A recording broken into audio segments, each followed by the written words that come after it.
Olá, eu sou o Thiago Magalhães e na aula de hoje de Probabilidade 2, nós iremos aprender sobre algumas distribuições multivariadas. Serão 5 tópicos na aula de hoje com 4 distribuições, começando pela distribuição multinomial. Distribuição multinomial, já antecipando, vai ser uma distribuição discreta. E, no geral, é muito mais simples ou é mais interessante definir distribuições discretas a partir de um experimento. Então, vamos começar com um experimento multinomial. Um experimento multinomial tem 3 características. 1. Uma realização com N repetições independentes. 2. Cada repetição admite K resultados. A1, A2, pontinho, pontinho, AK, mutuamente exclusivos. A probabilidade PI, que é a probabilidade do evento AI ocorrer, que eu me antecipei aqui, a de ocorrência de cada possível resultado AI, I de 1 até K, não se altera em cada repetição. Note que o somatório dessas probabilidades é igual a 1. Agora, seja a variável aleatória discreta multidimensional x, que é um vetor com x1, x2, pontinho, pontinho, xk, em que xi é o número de vezes que AI ocorre nas n repetições de um experimento multinomial, com probabilidade de AI ocorrer igual a PI, I de 1 até K. Antes, uma observação: os xi não são variáveis aleatórias independentes, pois o somatório de xi é igual a n. Em consequência, logo que os valores quaisquer k-1 dessas variáveis aleatórias sejam conhecidos, o valor da késima ficará determinado.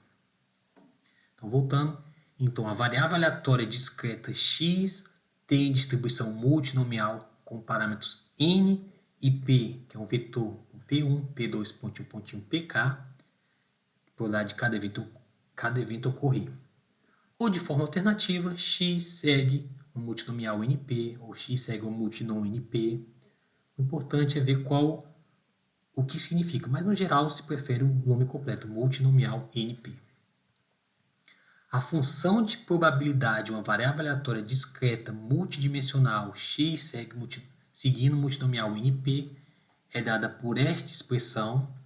Notem como a função indicadora foi escrita. O somatório dos xi, do x1 até xk, é igual a n. É possível encontrar alguns autores que preferem x1 variando de 0, 1, 2 até n, x2 variando de 0, 1, pontinho, pontinho, n menos x1, x3 variando de 0, 1, 2, pontinho, pontinho, n menos x1 menos x2. Que lembra, cada valor das variáveis x1, x2 e xk vai estar limitado pelo valor do anterior.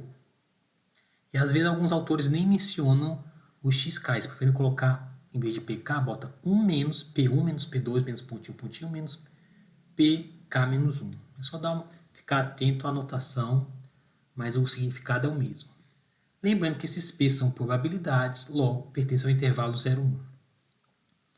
A esperança e a variância de uma variável aleatória multidimensional x multinomial, estou sendo redundante, porque multinomial já assume-se que é multidimensional, são dadas respectivamente por esperança de x, que é um vetor, que vai ser a esperança de x1, esperança de x2, esperança de xk, e a matriz de covariâncias de x, que eu vou só chamar de variância de x sombreado, é uma matriz que a diagonal principal são as variâncias de cada x, fora da diagonal principal são as covariâncias. E os valores: esperança de xi é n vezes pi, variância de xi é n, pi, 1 menos pi, covariância de xi, xj é menos n, pi, pj para i diferente de j. Se i é igual a j, vai ser a variância, com i e j variando de 1 até k. De maneira geral, isto é, na forma matricial, notem como eu estou apresentando matrizes desde o começo do curso, pois é extremamente importante, principalmente por questões computacionais. Um estatístico que vai trabalhar com estatística precisa ter domínio de ferramentas de software. E programação é muito mais simples com matrizes. Então vamos lá, nós podemos, de forma matricial, nós podemos escrever esse vetor de esperanças como n vezes p. aquela vetor de probabilidades. E a matriz de covariância, ou a variância desse vetor x, n que multiplica a diagonal de P menos P transposto. Lembrando que essa notação de AgP é uma matriz diagonal, com a diagonal principal igual ao vetor P. Agora, seja T um vetor T1, T2, pontinho, pontinho, TK, pertencente ao RK, a função geradora de x é dada por esta expressão. Eu não mencionei, mas vou falar agora. Notem que a multinomial é a extensão da binomial. A binomial tem dois casos possíveis. No geral, é o número de sucessos e n repetições. Aqui você poderia pensar que é uma multinomial de dois casos, o sucesso e o fracasso. Fosse A1 e A2. A multinomial tem muito mais situações. Dito isso, vamos a uns exemplos. Em um lançamento de um dado 10 vezes, o interesse é contar o número de ocorrência de cada uma das 6 faces. Quantas vezes ocorreu a face 1? Quantas vezes ocorreu a face 2? Pontinho, pontinho. Quantas vezes ocorreu a face 6? Em um banco de dados com 1.500 clientes, o interesse é contar quantos destes teriam um pedido de empréstimo aprovado na totalidade, ou quantos desses teriam 50% do valor pedido, e uma terceira categoria poderia ser os clientes desta base de dados, segundo os critérios da instituição financeira, teriam o empréstimo recusado. Também tem o equilíbrio de Hardy-Weinberg. Agora vamos à distribuição normal multivariada, mas vamos começar do jeito mais simples, com a distribuição normal bivariada. Seja x1, x2 um vetor, uma variável aleatória contínua bidimensional, tomando todos os valores no plano euclidiano. Nós diremos que x1, x2 tem distribuição normal bidimensional se sua função densidade e probabilidade conjunta for dada por esta expressãozinha, em que μ1 e μ2 variam no real, no plano real, pensando de maneira conjunta. Σ1 e σ2 são valores positivos, e ρ é um valor entre -1 e 1. Propriedades. O parâmetro ρ será o coeficiente de correlação entre x1 e x2. As distribuições marginais são, respectivamente, x1 sigma normal μ1 sigma 1 ao quadrado, x2 normal μ2 sigma 2. Então, se tem uma distribuição normal bivariada, as marginais são normais univariadas. As distribuições condicionais são dadas por esta expressão. Então, se nós temos um normal bivariado, as marginais são normais, as condicionais também são normais, mas com parâmetros diferentes. Observação importante. Observações. É possível ter um FDP conjunta que não seja normal bidimensional e, no entanto, as FDPs marginais de x1 e x2 seriam normais unidimensionais. Isto é, a gente pode ter duas marginais normais, mas isso não implica que a conjunta vai ser normal bivariada, desde que x1 e x2 não sejam independentes. Se ρ igual a zero, a FDP conjunta x1 e x2 poderá ser fatorada e, consequentemente, x1 e x2 serão independentes. Façam esse exercício para verificar.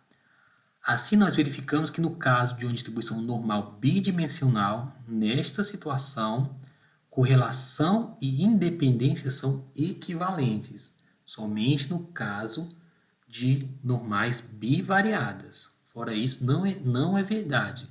Correlação zero não implica independência. Agora, no caso geral, seja x, x1, x2, xk, um vetor aleatório contínuo. Nós diremos que x tem uma distribuição normal multidimensional ou multivariada se sua FDP conjunta for dada por esta expressãozinha aqui, em que o vetor μ é o vetor de média, como se fosse a média de cada uma das variáveis. Sigma é a matriz de covariância, uma matriz positiva semidefinida, de dimensão k por k. Essa notação aqui, que é a mesma notação de módulo, mas no caso de uma matriz, é o determinante de sigma. De forma De forma alternativa, nós denotamos uma normal multivariada como x segue o normal, põe a dimensão aqui no subscrito, mi, sigma, o vetor de média e a matriz de covariâncias. Seja T, esse vetor aqui T1, T2, pontinho, pontinho, TK, pertencente ao RK, a função geradora de momento de x é dada por esta expressãozinha aqui. MT, lembrando, a função geradora de um vetor aleatório é a esperança de T transposto x, que é o mesmo que T1x1 mais T2x2 mais pontinho, pontinho, TKxk. Estou usando a notação matricial, que é exponencial de mi transposto T mais 1 meio T transposto sigma T. Observação interessante, a quantidade raiz de x menos mi transposto, a inversa da matriz de covariância x menos mi, é conhecida como a distância de Mahalanobis. Vocês irão usar bastante ela, pelo menos em análise multivariada. Uma coisa interessante, a normal bivariada apresentada logo no começo dessa seção, dada em 1, pode ser escrita na forma apresentada em 2, isso é, naquela forma geral matricial. Basta nós definirmos como mi, sendo esse vetor mi1, mi2, sigma é uma matriz que a diagonal principal é sigma 1 ao quadrado, sigma 2 ao quadrado, e fora da diagonal é ρ, sigma 1, sigma 2. Alguns exemplos gráficos. O primeiro deles é as médias são iguais a 0, as variâncias iguais a 1 e ρ igual a 0, normal bivariada, tá? O caso 2, o exemplo 2, é o anterior, só que eu mudei o valor da média, passou a ser 1 e 1. O caso 3 se diferencia do caso 1, ou do exemplo 1, aumentando a variância. E finalmente o exemplo 4 é o exemplo 3, só que a gente vai adicionar um valor para correlação. Isso que a turma está vendo aqui agora são chamados gráficos de contorno, ou gráficos de níveis. É uma forma de se ver uma figura tridimensional. É como se estivéssemos vendo essa figura por cima. Notem, a normal bivariada, olhando por cima, é uma elipse. Se a gente pudesse girar, seria um sino, mas olhando por cima tem um formato de uma elipse. Quanto mais vermelha a cor, mais probabilidade tem nessa região. Aqui o volume de probabilidades se concentra aqui no centro, que é o valor da média. Média 0, 0, 0. O exemplo 2, se aumentou o valor da média, virou 1, note o deslocamento. O padrão é semelhante de uma normal unidimensional. A gente via lá, ó, aquela curva, ela se deslocava para a direita ou à esquerda à medida que a média se deslocava. Mesma coisa, se desloca no plano à medida que as médias se alteram. Agora o exemplo 3, que vai vir a seguir, nós vamos aumentar a variância. Notem que eu estou mantendo as escalas iguais. O que aconteceu aqui no exemplo 3, como se aumentou a variância, as probabilidades, ou o volume de probabilidade, ficou mais disperso. Olha a região que está quase toda coberta. O exemplo 4 é o exemplo 2, só que se adicionou um valor para correlação. Notem o deslocamento aqui dessa elipse. Nós vamos aprender um pouco sobre isso lá em regressão. Como existe correlação, elas não são independentes, no caso da normal, tá? E à medida que o valor de x cresce nesse eixo aqui, do y também cresce, o volume se concentra mais à medida que aqui está se concentrando. Agora vamos a alguns resultados interessantes e importantes de normal multivariada. Seja Z, um vetor Z1, Z2, pontinho, pontinho, Zn, tal que cada Zi é uma normal padrão, I de 1 até N. Mi é o vetor de médias, o Mi é um vetor Mi, pertencente ao Rm, e uma matriz A de dimensão M por N.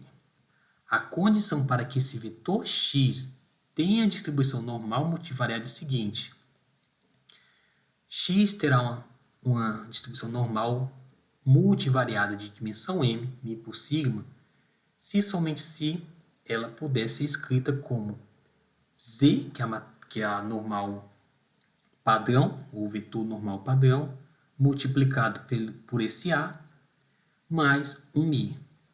E este Azinho aqui, essa matriz A, essa matriz sigma, vai ser o A transposto.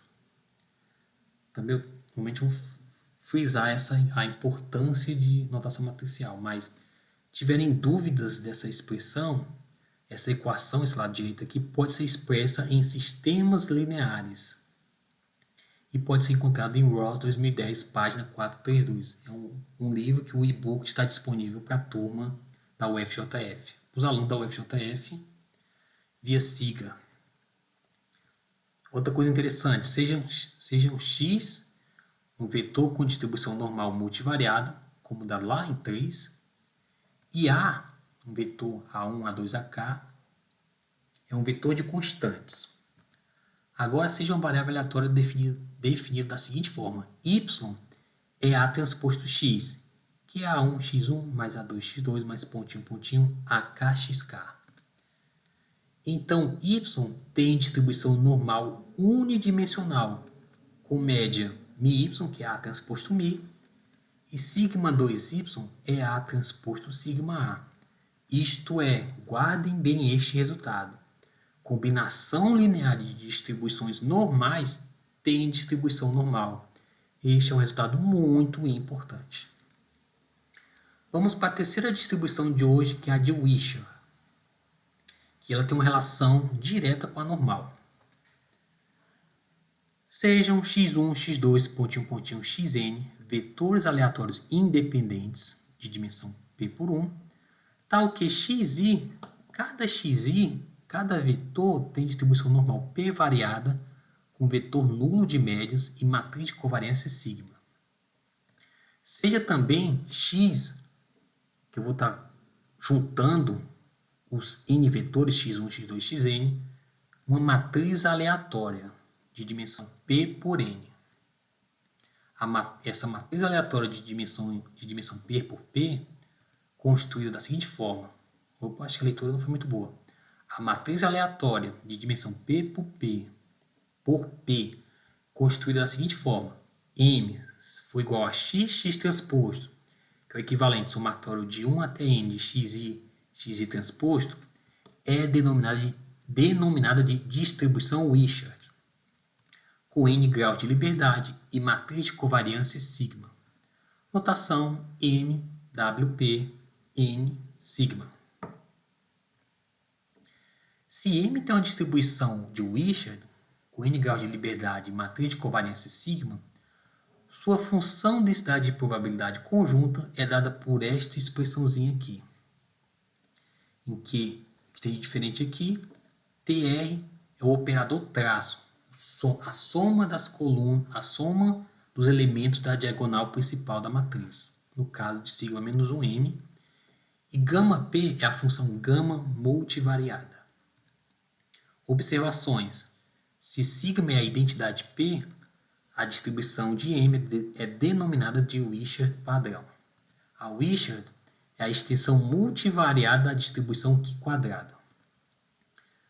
Por exemplo, se M segue um Wishart com 1 grau de liberdade, Wishart unidimensional, com n graus de liberdade sigma 2, então M dividido por sigma 2 segue um Q quadrado com n graus de liberdade. Finalmente, a última distribuição da aula de hoje é a de Dirichlet.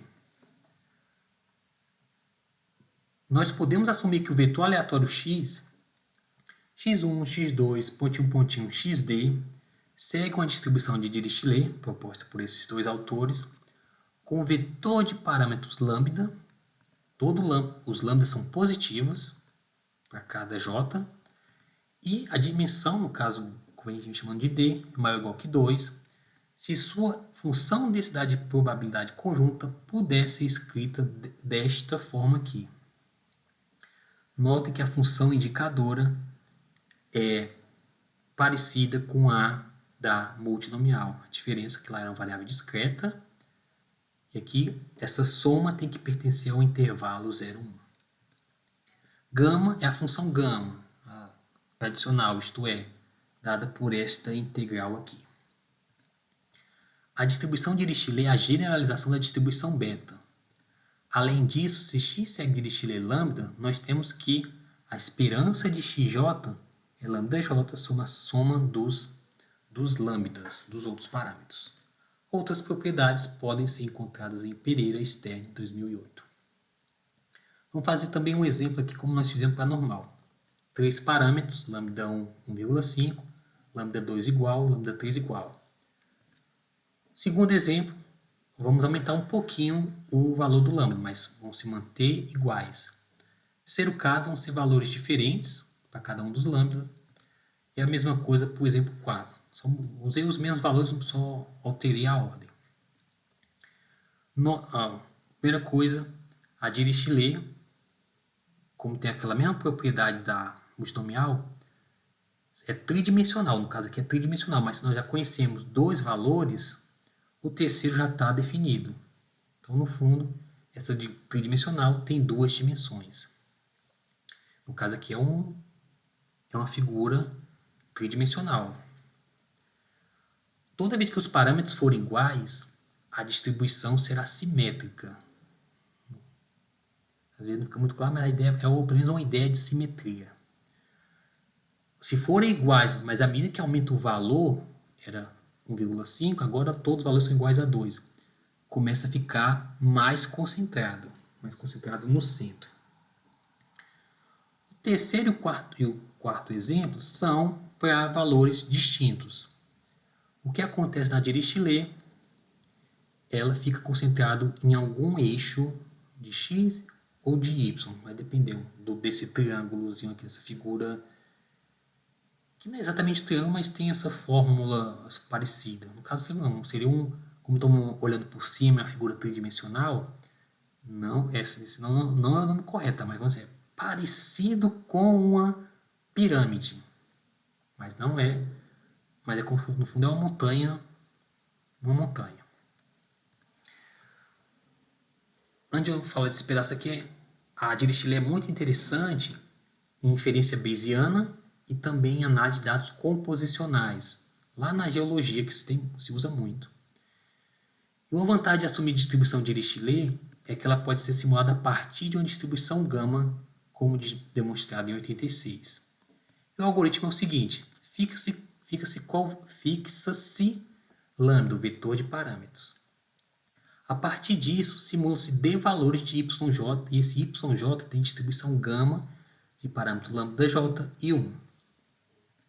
O valor gerado do variável Dirichlet vai ser dado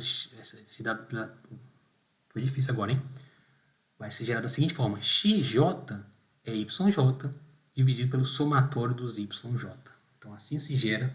Tem pacotes no R que já gera a Dirichlet de forma imediata. Mas dependendo da situação, pode ser a partir de uma gama, que é muito mais comum. O pacote base do R já tem. Pode ser a partir de uma gama para chegar na Dirichlet. Encerrando a aula com as referências bibliográficas, que são os artigos, livros que geraram alguns resultados. Dúvidas, entre em contato pelo Google Classroom, onde vocês estão recebendo esse material, ou pelo meu e-mail profissional. Da mesma forma, a minha página profissional se encontra este material como uma forma de backup para as aulas de probabilidade.